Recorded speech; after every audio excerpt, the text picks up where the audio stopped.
Have you ever stared at a pile of cloths on a chair in the middle of the night, and for a split second, your brain convinced you it wasn't sitting there watching? No.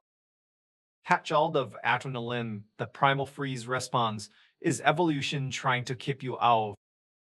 We're hardwired to weakize the human cell now. But what happens when this silhouette does not blink? What happens when you turn on the lights, and the figure is still there, stimming in your back ear, motionless under the pouring rain? Welcome back to Grim Reality Logs. I am your host, the mysterious Namit. Hi there. We are diving into a single, terrifying account of isolation and social paranoia that will make you rethink the safety of your own locker zone. If you want to support the channel and keep these logs even, make sure to leave a like and subscribe to Grim Reality Log. It helps us uncover more stories like this one. Now, let us begin. The house was exactly what I thought I needed. I was a single-story mid-century masonry modern build, sitting on 3 acres of land in the damn evergreen heart of Oregon. I was in the final stretch of my doctoral thesis on urban planning, and the noise of the city had become a frequency I could no longer tune out. I needed silence. I needed static.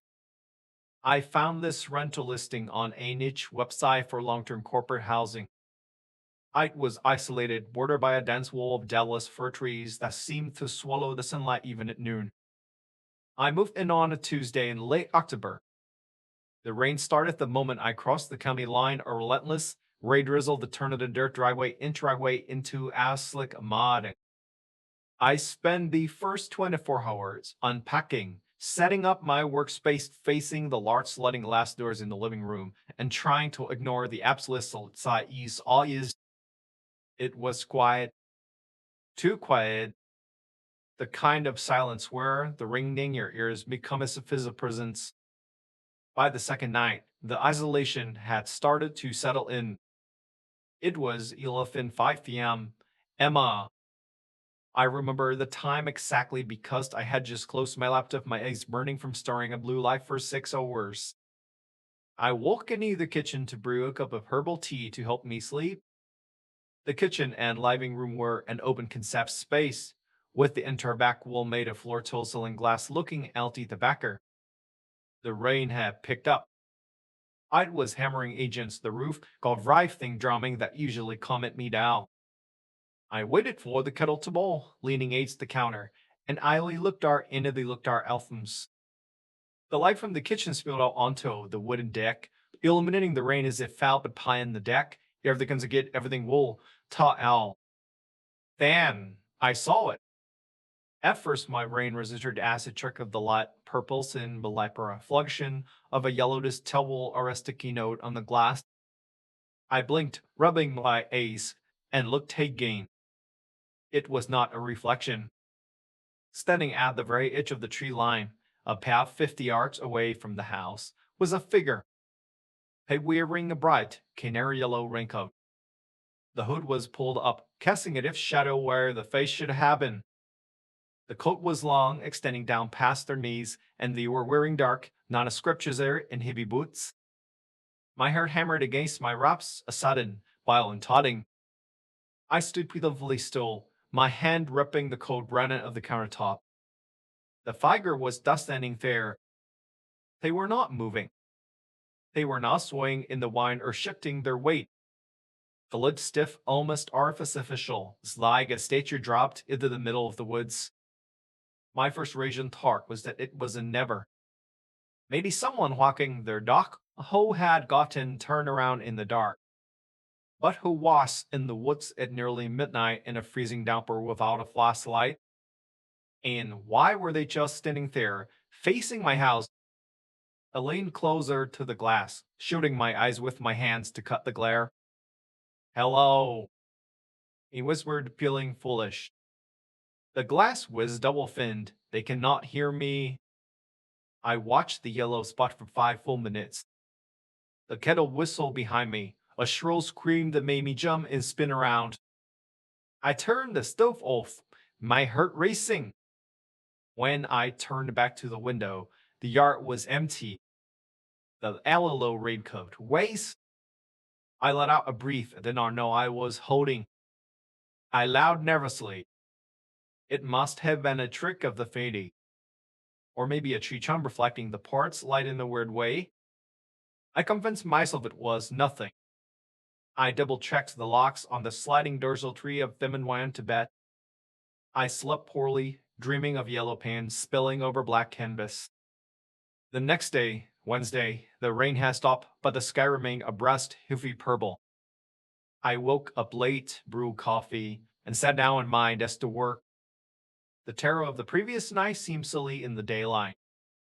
I tell myself I was adjusting to the new environment. The city makes you paranoid, the country is supposed to make you peaceful. I worked until about 1:30 p.m. My neck was stiff, so I stood up to stretch and walked over to the sliding doors to look at the garden. That the daylight washed out the colors, making the green of the trees look dull and gray. My stomach dropped. Here in the garden was the yellow raincoat.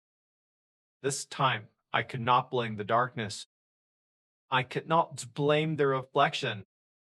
It was there, clear as day. The same bright plastic yellow, the same stiff posture, the same hood pulled low. But there was one difference. Last night, the figure had been at the tree line 50 arcs away.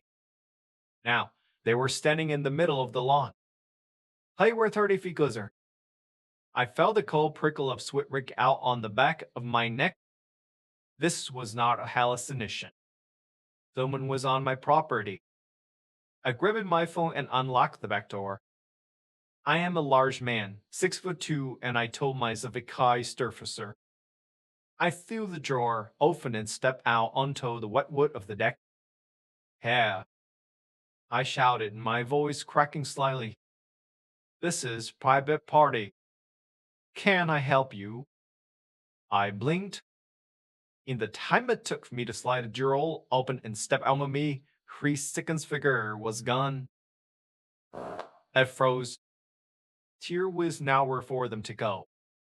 The yard was open grass for 40 yards until it hit the trees. Alistic could sprint like an Olympic athlete in heavy boots without making a sound. They should still be visible. I walked down the steps, my boots squelching in the wild grass. I walked to the exact spot where I had seen the yellow coat. I looked now at the ground. The grass was flattened. 4 distinct depressions where boots had stood for a long time. The blades of grass were not springing back up, which meant the weight had been there to bow. I looked around, spinning in a circle. "Is this a joke?" I yelled at the trees. "I am calling the police if you do not leave." Nothing answered but the wind rustling the pine needles. I looked back at the footprints. They were facing the house, directly at my living room window, directly at where I sat and worked all day. I ran back inside and locked the door. My hands were shaking so bad I could barely turn the latch. I spent the rest of the afternoon pacing the living room, holding my phone, debating whether to call the sheriff. But what I say? Had I saw a coat? Had it despaired? I decided to take matters into my own hands. I drove in town, which was a 40-minute drive, and bought 2 motion-activated flight legs and a high-definition Wi-Fi security camera system. If this person came back, I would have them on video. I spent the evening installing the camera right above the back deck. I sensed it to my phone. The feed was crisp and clear, showing the entire backyard in vinyl. I felt better. Technology is a shield. It provides objective truth. If the yellow raincoat came back, the camera would see him. The sensors would light him up. Night fell around 6 p.m. The darkness was absolute. I sat on my cush that passes for cotton. I had the camera feed open on my iPad propped up on the coffee table. 9 p.m. paced. 10 p.m. passed. At 11:15 p.m. I went to the kitchen to weather. I did not want to look out the window, but I could not help it. My eyes were drawn to the glass like a mat. I stopped dead in my tracks. Lights I had installed were dark. They had triggered. But he was there. The figure in the yellow raincoat was standing 20 feet from the porch. He had moved into the tenuous closest since the afternoon. He was standing perfectly still. The rain had started in, and I could see the water slicking off the plastic shutters of the coat. I looked down at the iPad on the coffee table. The screen showed the backyard, but it showed the deck. It showed the grass. But on the screen, the yard was empty. I looked up at the window. The figure was there as solid, undeniable. I was down at the screen. Empty. I looked up. There. I looked down. Gone. As Ave of Nazi hit me so hard I had to grab the counter to keep from falling. My technology was not glitching. The camera was working perfectly. I could see the red falling on the screen. It just was not seeing him. Or maybe in this thought terrified me more than a thing. My eyes were seeing something that was not there. I raised my hand and tapped on the glass. The figure did not move. But slowly, terrifyingly slowly, the hood tilted up an inch. He could not see a face. Just blackness within the hood. Pen, my phone was in my pocket. It was a notification from the security app. Motion detect a living room. I phrase. I was in the living room. The camera was outside. Why was it detecting motion inside? I slowly turned around to face the hallway leading to the bedrooms. The hallway was dark, a gaping mouth of shadow. And from the darkness of my own spare bedroom, I heard a sound. Squeak! Squeak! It was the sound of wet rubber shoes walking on hardwood floor. The sound was faint, but in the dead silence of the house, it sounded like a gunshot. Squeak! Squeak! I stood in the kitchen, powerless.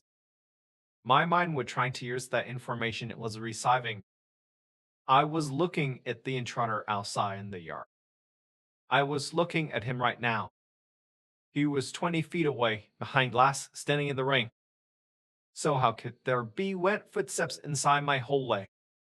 I grabbed the lemon knife from the puncher block on the counter. My hand was shaking so violently the blade rattled against the wood. What was there? I shouted. My voice was pathetic. The squeaking stopped. I waited. 1 minute. 2 minutes. The only sound was the rain and the humming of the refrigerator. I slowly backed away from the hallway, keeping my eyes fixed on the darkness until I bumped into the sliding glass door behind. I risked a glance over my shoulder. The yellow raincoat in the yard was gone. The spot where Hay had been standing was empty. Panic, hot and sharp, floated my chest. He wasn't in the yard anymore. Had meant he was. Where? I fumbled for my phone and dialed 911. The operator was calm, detached. I told her someone was on my property. I tell her I thought someone was inside the house. She said a deputy was on his way, but the roads were slack and the nearest patrol was 30 minutes out. 30 minutes. I didn't wait. I turned on every light in the kitchen and living room. I moved to the hallway, night raised. I flipped the switch. The hallway flooded with light. Empty. I checked the spare room. Empty. I checked the bathroom. Empty. I checked my room. Empty. I checked the clothes. I checked under the beds. Nothing. But on the floor of the hallway, right in the center of the hardwood planks, was a puddle. It was small, maybe the size of a sore. Clear, waiter. and next to it a smudge of mud. I stared at that puddle until the waiter seemed to vibrate. I had been in the hallway since I came in from installing the camera hours ago. My boots were by the front door. Dry, dry. Someone had been here. Someone wet. When the deputy arrived 40 minutes later, he found a frantic, sweating man holding a chef's knife. He did a perimeter check.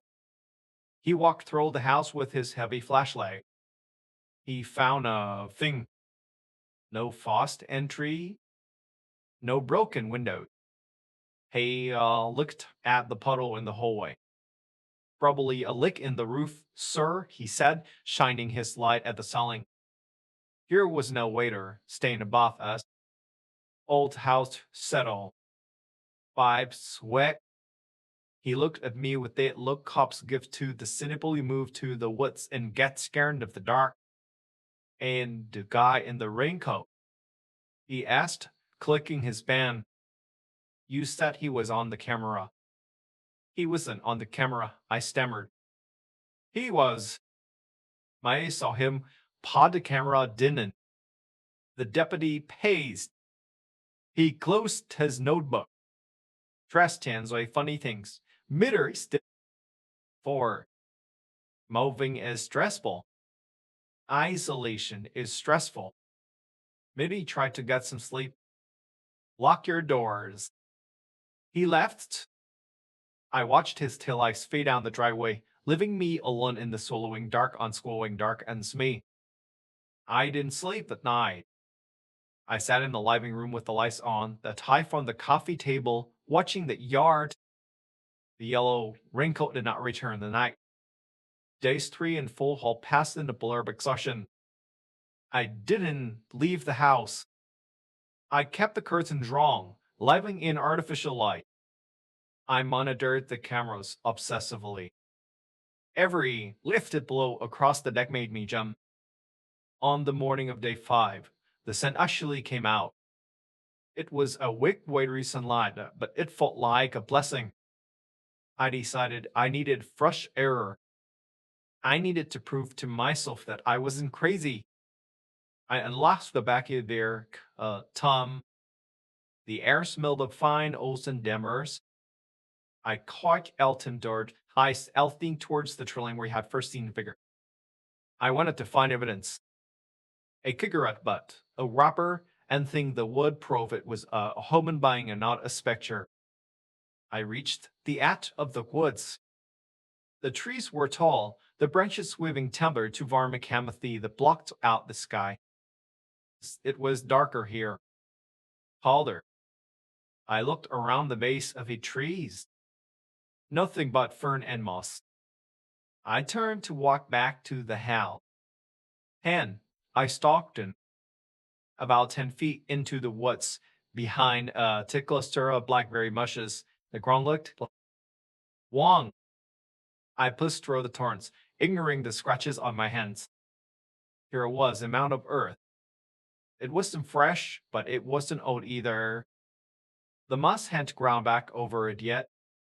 It looked like something had been bitten and then hastily covered up. I cowed down. My heart was pounding in my throat. I shouldn't dick. I should call the police game. But they would come for a pile of violet. I found a sturdy stump and began to scrape away the loose soil. The dirt was soft, yielding easily. 6 inches down, I hit something. It wasn't bone. It wasn't metal. It was yellow. I froze. I used the stick to brush away more dirt. It was a piece of heavy, rubberized fabric. Bright, canary yellow. I dug faster, my fingernails calling at the earth. I uncovered its sleeve. Tender shoulder. It was a raincoat. A yellow raincoat buried in the dirt. I pulled on the sleeve. It was heavy, weighed down by the soil. I yanked it hard. The coat came free with a sucking sound. It was empty. Wait, just a coat. But as I held it up, shaking the dark, something fell out of the pocket and landed on the moss with a soft thud. It was a set of keys. I stared at them. They were silver on a plain ring. I recognized them immediately. They were the keys to my house. I knew this because I had the exact same set in my pocket. The landlord had given me two sets. He said he lost a third set a few months ago. I dropped the coat. I dropped the keys. I scrambled backward, crop walking through the dirt until I hit a tree. The figure I had been seeing. The figure standing in the yard. He wasn't wearing a yellow raincoat. He was wearing this yellow raincoat. The one that was buried in ground. And had the keys to my house. The realization hit me like a physical blow. The wet footprints in the hallway. The unlocked doors. He wasn't breaking in. He was letting himself in. I scrambled to my feet and ran. I ran back to the house, my lungs wearing. I had to bout. I had to get my keys, get my wallet, and drive away. I would never come back. I burst through the back door, slamming it behind me and yet locking it. I ran through the kitchen counter where I had left my car keys. They were gone. He painted my pockets empty. I looked around the kitchen frantically. Where was I? I screamed. And I saw it. On the dining table, neatly placed in the center of the placement, was a single object. It was a muddy, well-rubbered boot, and propped up above the heel of the boot were my car keys. I grabbed the keys and the boot. The boot was wet inside, warm. I didn't stop to think. I didn't stop to pack. I ran for the front door. I grabbed the handle and twisted. It was locked. I fumbled with the bolt. I'd one turn. It was jammed. Uh, I looked lazily at the keyhole. It was filled with something. I squinted as the super glue. The lock had been filled with glue. I ran to the back door, the sliding glass door. I unlocked it and pulled. It didn't move. I looked down at the track.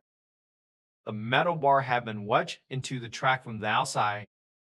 I was trapped. And then the power went out. The hum of the refrigerator died. The lights in the kitchen winked out. The house plunged into a heavy gray gloom. Outside, the sky had turned black. A storm was rolling in. And from the crawlspace vent located in floor right near the fender, I heard a voice.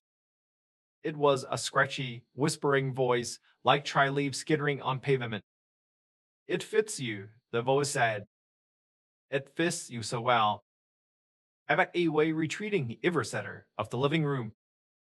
I was holding the chef's knife in one hand, my used car keys in the other. Come out. I, I screamed. Come out and face me. I am out, the voice whispered.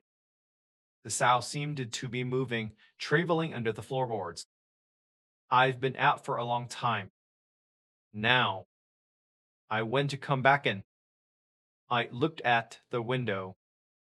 The rain began to fall again, heavy sheets of water that blurred the world outside. Yet I could see him.